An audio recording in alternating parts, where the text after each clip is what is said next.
We said on the air that it looked like maybe your most complete performance of the year. Would you agree with that? And what was working best for your team tonight? Yes.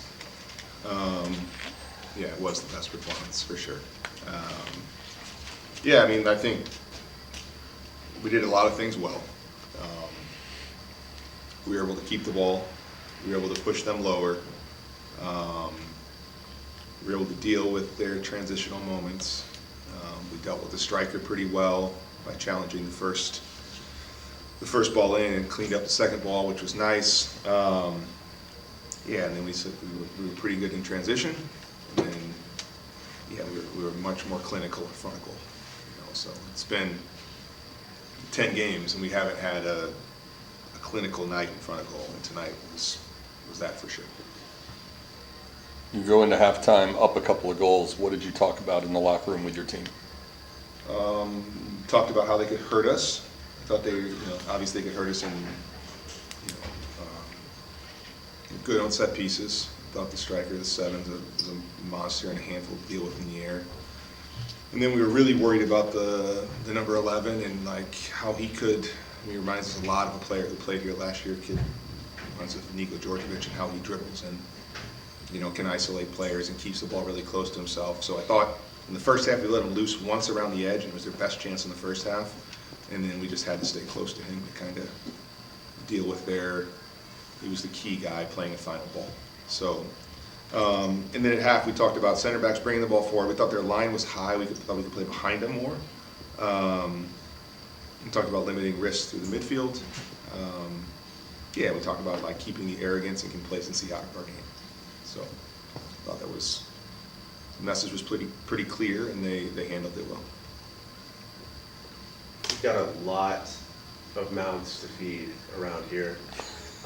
Just as far as, but a lot of really talented players, and it seems like being able to put Ryan Clanton Pimentel on the field with Jalen Mitchell at the same time takes you guys to another level offensively. Can you tell us about that? Yeah, I mean that's a debate for sure. We've talked about, is it better to play Jalen and Ryan together or Jalen and Matthias together? Because Jalen and Ryan are similar in that they're guys that can isolate 1v1 and they can run behind and they can create kind of on the dribble. Matthias is more,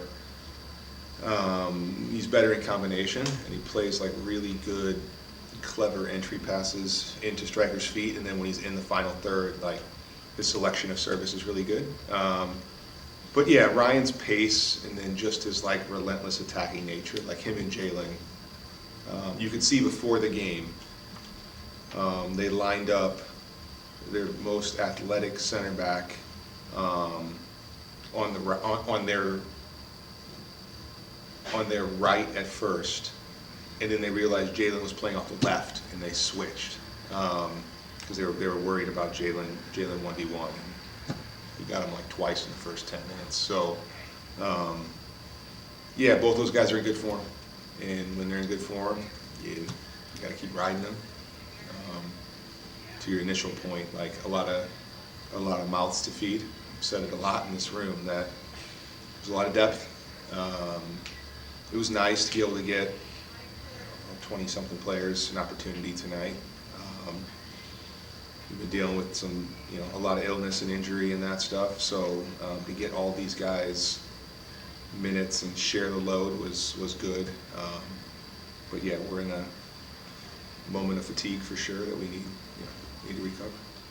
You've talked all year about, to piggyback off of John's question, about having 4 strikers for 2 spots and how you've got to sort of balance that jigsaw puzzle from one game to the next. Did a performance like Stepp have tonight screw up your rotation even more and make your tough decision even tougher going forward? Stepp's going to do that. Like, he just scores. Yeah, it doesn't surprise me by any means. Yeah, it's hard. Like, to have 4 guys in a rotation, there's 180 minutes and there's 4 guys. So how do you manage it? How do you keep them all motivated without being frustrated, and it is a tough challenge. I do think they're pretty mature. It's not lost on me that they're frustrated at times. That Steph played, I don't know what he played at.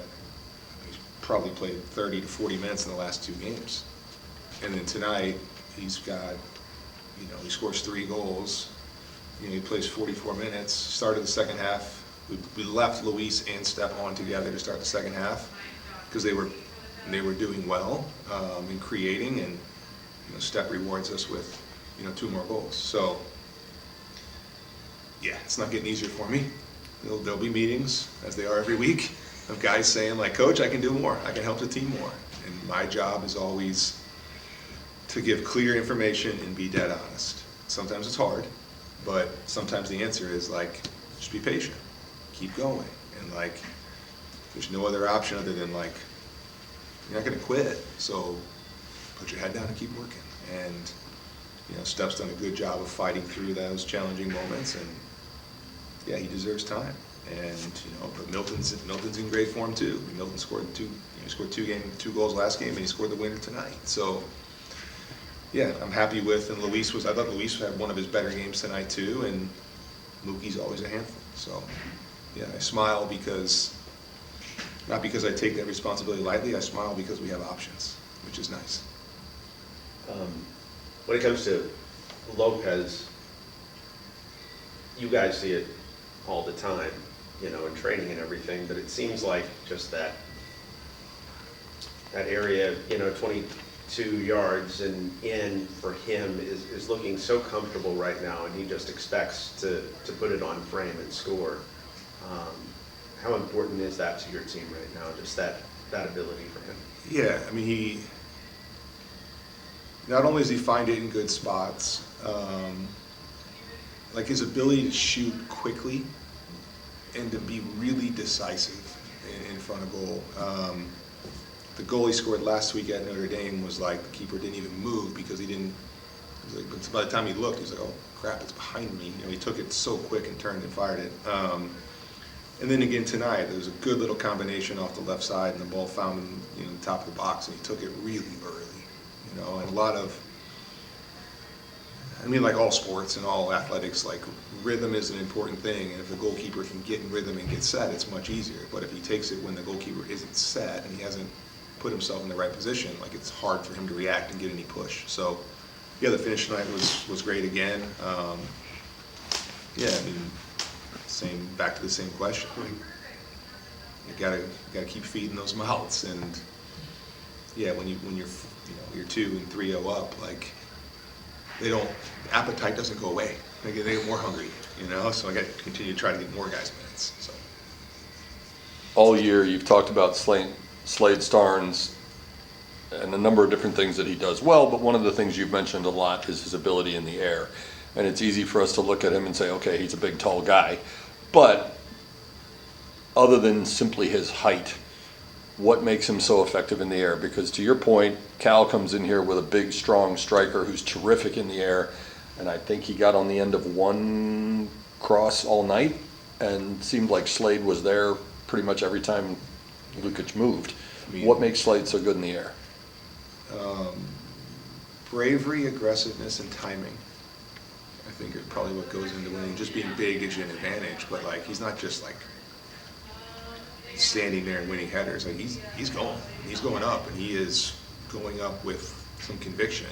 And it takes bravery to do it. Like you're putting your head in a position that like this could result in a collision here.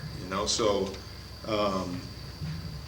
yeah, Slade's a monster in the air, but I thought he was fantastic on the ball tonight too. Like he's got pressure coming to him, and he's like opening his hips, and he's looking at Enzo at right center back, and he's like chopping it inside and then playing it to him left-footed. Like he had a very good performance all around. Like Slade is not just an aerial threat. Like he's an elite center back who's a really good footballer too. So it's easy to overlook his ability to pass and break lines and control the tempo and make really good decisions in possession.